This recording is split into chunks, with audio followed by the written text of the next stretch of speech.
Ce soir, je vous invite dans un monde où on va parler de liberté, on va parler de paix et on va parler bien sûr de dignité. En fait, c'est ça un petit peu qu'on trouvait en faisant cette modélisation, c'est que bien sûr ça parlait de la liberté, du besoin de liberté individuelle et collective. Ceux qui ont l'habitude de me voir, vous ne me voyez jamais avec des notes, je peux passer 3, 4 jours, 5 jours dans un séminaire sans avoir la moindre note de rien et en faisant tout à l'intuition. Mais là, je ne sais pas si vous vous rendez compte, j'ai passé 7 ans à modéliser Nelson Mandela pour essayer de vous amener de l'autre côté, à l'endroit où il y a l'inspiration de Mandela. C'est rien ne vaut le retour dans un endroit qui n'a pas changé pour découvrir combien on a soi-même changé.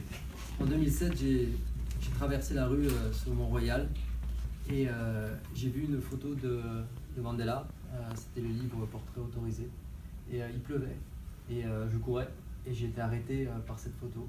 Je suis revenu en arrière et j'ai entendu à l'intérieur de moi le fait de modéliser la qualité d'être de Mandela. Ça a été compliqué d'abord pour moi parce que Mandela était inaccessible et puis qui j'étais moi pour parler de Mandela. Aujourd'hui, je sais que, et c'est à ça que je veux vous inviter, c'est à vous laisser enseigner par cet homme. Et c'est ça que je vais tenter de faire un tout petit peu ce soir et aussi vous donner comment vous allez lire ce livre pour qu'il puisse vous accompagner.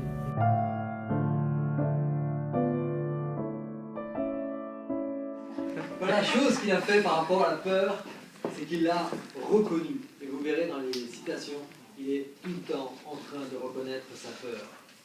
Alors je ne sais pas si vous avez des leaders autour de vous, mais j'en vois pas beaucoup qui reconnaissent leur peur. Pourtant, fondamentalement, ça fait partie inhérente du fait de décider, de devant, etc. Et puis, on est leader, vous savez, il n'en faut pas beaucoup pour être leader. On peut avoir des enfants et du coup avoir un statut de leader. Alors, une des premières choses qui va se passer, certainement, et c'est même souhaitable, c'est que vous ayez peur. Et c'est pas un problème d'avoir peur. C'est un problème de ne pas reconnaître.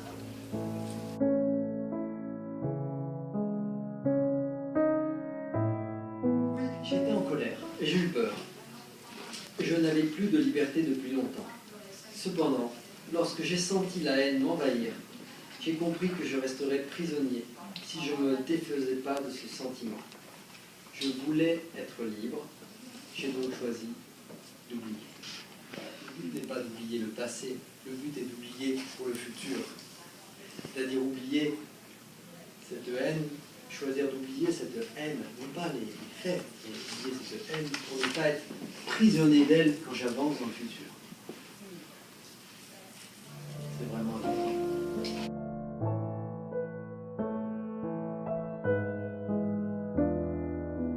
Une des choses qui m'a le plus frappé, que tout le monde redit, c'est que Mandela était magnanime. C'est un mot qui est peu employé. Moi-même, je pense que je l'ai rarement entendu, à part pour Nelson Mandela.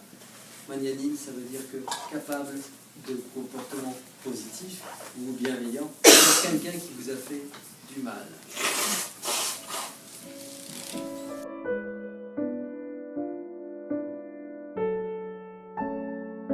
Une des choses pour lesquelles j'ai modélisé Mandela, c'est qu'il a été résistant.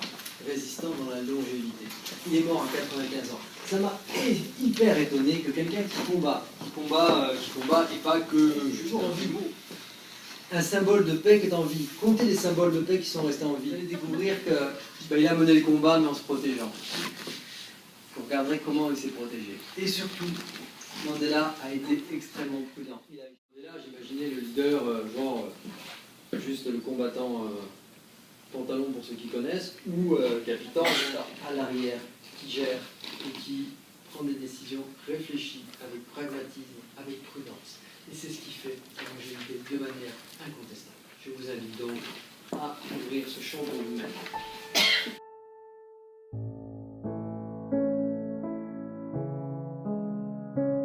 Bon, tout ça, vous verrez, avec beaucoup de discipline. Vous allez voir, c'est quelqu'un qui croit en la discipline. C'est un mot qui disparaît. C'est dommage. C'est vraiment dommage. C'est vraiment dommage parce qu'il y a, dans le fait de discipline, finalement, c'est d'être disciple, d'être capable d'apprendre de ce qui se passe, d'apprendre des autres.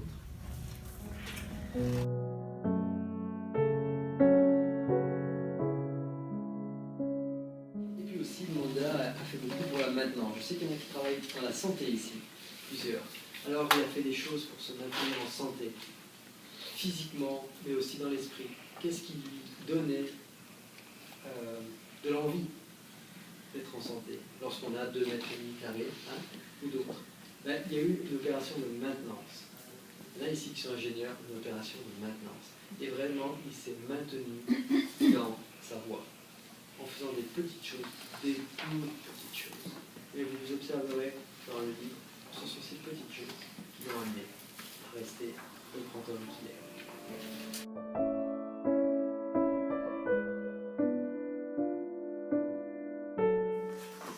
Alors c'est sûr qu'ils ont la foi dans l'être humain, et la foi dans plus grand que soi.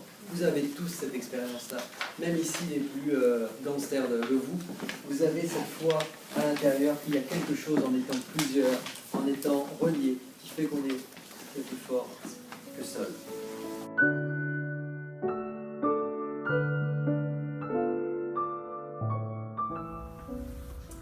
Je suis ce que je suis grâce à ce qu'ils sont. Alors si mes actions leur nuisent ou si je les abaisse, si je dévalorise autour de moi, alors je serai à mon tour le fruit de cette dévalorisation.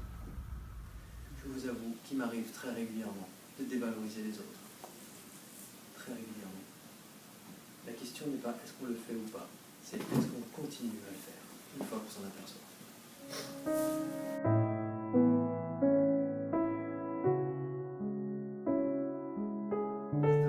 Barack Obama, Mandela s'adresse à ce qu'il y a de meilleur en chacun de nous. Imaginez que ce soit vous qui permettez ça. Imaginez que lorsque vous regardez quelqu'un, lorsque vous vous adressez à quelqu'un, vous allez là où il y a le meilleur de chacun d'elle. Mandela n'aurait jamais pu faire ce qu'il a fait sans l'amour qu'il avait pour nous. La vertu et la générosité seront récompensées d'une façon que nous ne pouvons pas connaître. Alors je sais qu'on est dans le culte et la période de l'efficacité de la performance. Mais cette voie-là n'est pas directe, elle est indirecte. Tout ce que vous ferez par rapport à ça va revenir de manière indirecte, d'une manière que vous ne pouvez pas connaître. Mais parce que Mandela m'a accompagné, plein de jours, plein de nuits, plein de mois.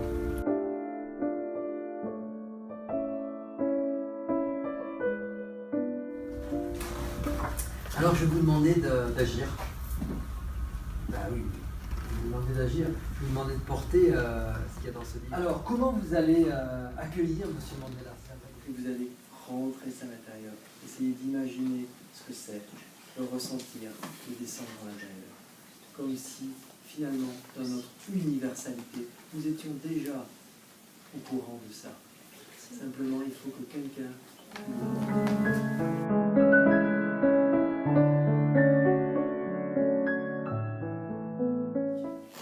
mettre en pratique. Parce que c'est ça qui est génial. Je vais vous donner la recette. Quand vous allez lire ce livre, vous allez faire 3 choses. Enfin, plutôt penser à 3 espaces. Pas tout le temps, mais de temps en temps. Vous allez vous arrêter et vous allez penser à ça.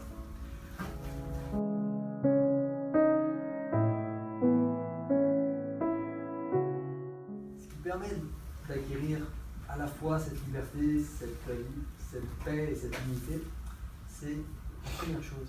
C'est une autorisation. Qu'est-ce qui va vous permettre d'apprendre cela? Qu'est-ce qui va vous permettre de vivre cela?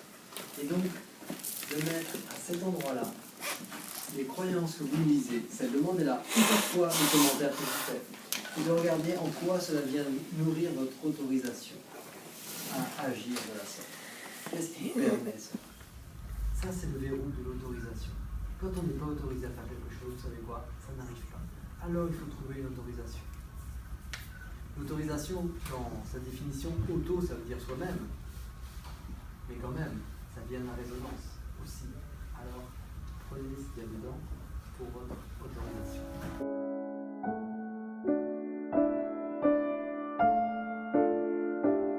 Et puis, pour pouvoir acquérir, pour pouvoir être demandé là, pour pouvoir être sur un chemin de liberté, de dignité, de paix, encore faut-il avoir un appel. Encore faut-il être motivé. Vous lisez qui vous permet d'être motivé, d'avoir l'appel, d'avoir le mouvement qui fait que vous êtes en train d'acquérir ça.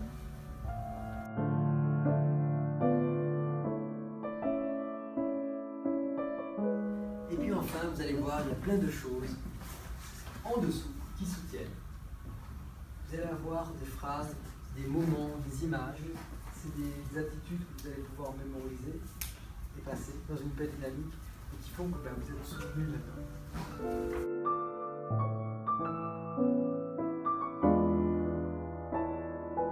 Demandez de faire passer ça aux autres. Et ça va vous coûter. Faire passer ça aux autres. C'était déjà pas facile à l'acquérir, vous imaginez. Si en plus il faut le faire passer aux autres. Mais Abraham Lincoln disait, président des États-Unis, si vous pensez que l'éducation coûte cher, essayez l'ignorance.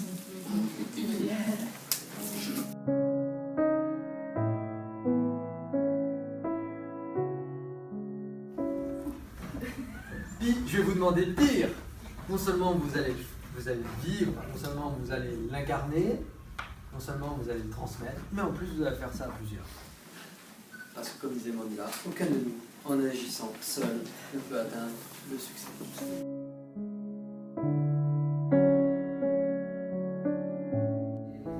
C'est écrit au fronton de l'aéroport de Oliver Tambo à Johannesburg. Ça paraît toujours impossible jusqu'à ce que ça devienne réalité. Franchement, quand ils étaient en isolement dans des cellules de 2 mètres et demi sur 2 mètres et demi, ça apparaissait vraiment impossible qu'un jour il y ait la nation arc-en-ciel et qui fait tout ça ensemble à la victoire de l'Afrique du Sud en rugby pour ceux qui ont vu une victoire. Ça paraissait sûrement vraiment impossible. Voilà. Donc tout repose entre nos mains, disait Nelson Mandela. Maintenant tout repose entre nos mains.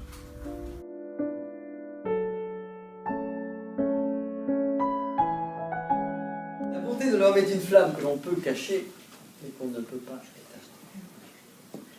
Vous pouvez avoir toute l'obscurité du monde autour de vous, cette flamme-là ne s'éteint pas, jamais.